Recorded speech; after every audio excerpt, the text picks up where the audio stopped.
ಈ 13ನೇ ತಾರೀಕು ಸಂಸತ್ನಲ್ಲಿ ಗಲಾಟೆಗೆ ಸಂಬಂಧಿಸಿದಂತೆ ಒಂದು ಅಪ್ಡೇಟ್ ಬರ್ತಾ ಇದೆ. ನಿವೃತ್ತ ಡಿವೈಎಸ್ಪಿ ಪುತ್ರನೊಬ್ಬನನ್ನ ದೆಹಲಿ ಪೊಲೀಸರು ವಿಚಾರಣೆ ನಡೆಸಿದ್ದಾರೆ.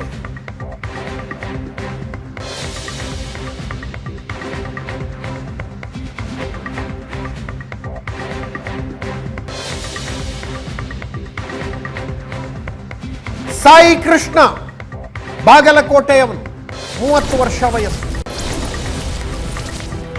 ಅಪ್ಪ ರಿಟೈರ್ಡ್ ಡಿವೈಎಸ್ಪಿ, ಮನೋರಂಜನ್ ಜೊತೆ ಟಚ್ ನಲ್ಲಿದ್ದ.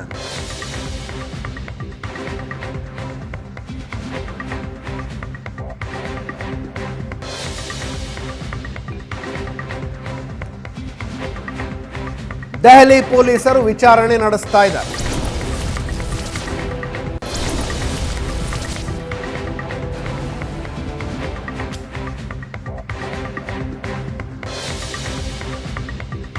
ಸಾಯಿ ಕೃಷ್ಣ ಜಗಲಿ ಪೂರ್ತಿ ಹೆಸರು. ದೆಹಲಿಗೆ ಕರ್ಕೊಂಡು ಹೋಗ್ತಾರೆ.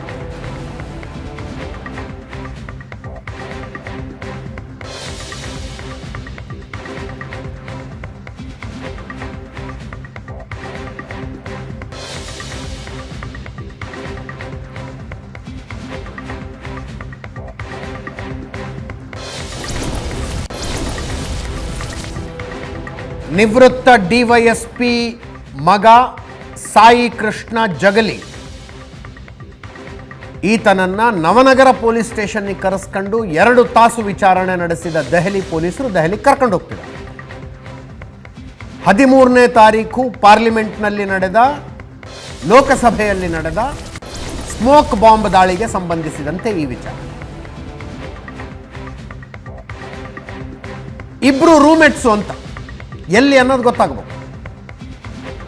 2008ರಿಂದ 9 ಬೆಂಗಳೂರಿನ BIT ಎಂಜಿನಿಯರಿಂಗ್ ಕಾಲೇಜಿನಲ್ಲಿ ಓದ್ತಾ ಇದ್ದಾಗ ರೂಮ್ಮೇಟ್ಸ್ ಆಗಿದ್ರು. ಕಾಲೇಜ್ ಮುಗಿದ ಮೇಲೆ ಇಬ್ರು ಟಚ್ನಲ್ಲಿ.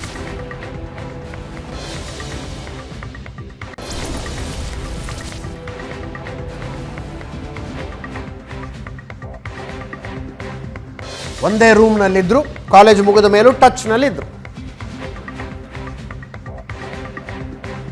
ಸ್ಮೋಕ್ ಬಾಂಬಿನ ಪ್ರಕರಣಕ್ಕೆ ಅಂದರೆ ಸಾಯಿ ಕೃಷ್ಣ ಲಿಂಕ್ ಇದೆಯಾ, ಗೊತ್ತಿತ್ತಾ, ಆ ವಿಷಯದ ಬಗ್ಗೆ ಮಾಹಿತಿಗಳು ಬರಬೇಕು. ಒಟ್ಟಿನಲ್ಲಿ ದೆಹಲಿ ಪೊಲೀಸರು ವಿಚಾರಣೆ ನಡೆಸಿದ್ದಾರೆ. ಮನೋರಂಜನ್, ಸಾಗರ್ ಶರ್ಮಾ ಇಬ್ಬರೂ ಪಾರ್ಲಿಮೆಂಟ್ ಒಳಗೆ ಹೋಗಿತ್ತು. ಪಾರ್ಲಿಮೆಂಟ್ ಒಳಗೆ ಹೋಗಿ ಲೋಕಸಭೆಯಲ್ಲಿ ಗಲಾಟೆ ಮಾಡಿದ್ದು. ಹೊರಗಡೆ ಇಬ್ಬರು, ಅಮೋಲ್ ಶಿಂದೆ ಮತ್ತು ನೀಲಂ ಕೌರ್ ಇಬ್ಬರು ಹೊರಗಡೆ ಗಲಾಟೆ ಮಾಡಿದ್ದು.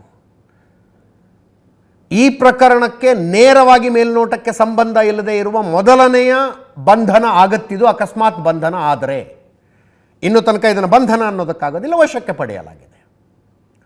2 ತಾಸುಗಳ ವಿಚಾರಣೆಯ ನಂತರ ದಿಲ್ಲಿ ಕರ್ಕೊಂಡು ಹೋಗ್ತಿದ್ದಾರೆ ಅಂದರೆ ಮೇಲ್ನೋಟಕ್ಕೆ ಏನೋ ಒಂದು ಸಿಕ್ಕಿದೆ ಅಂತ ಅರ್ಥ.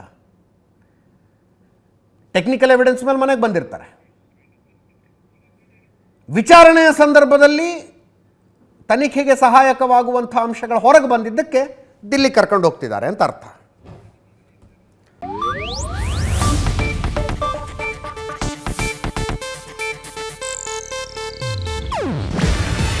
ಇದು ಏಷ್ಯಾನೆಟ್ ನ್ಯೂಸ್ ನೆಟ್ವರ್ಕ್ ಪ್ರಸ್ತುತಿ. ನೀವು ನೋಡ್ತಿದ್ದೀರಾ ಏಷ್ಯಾನೆಟ್ ಸುವರ್ಣ ನ್ಯೂಸ್.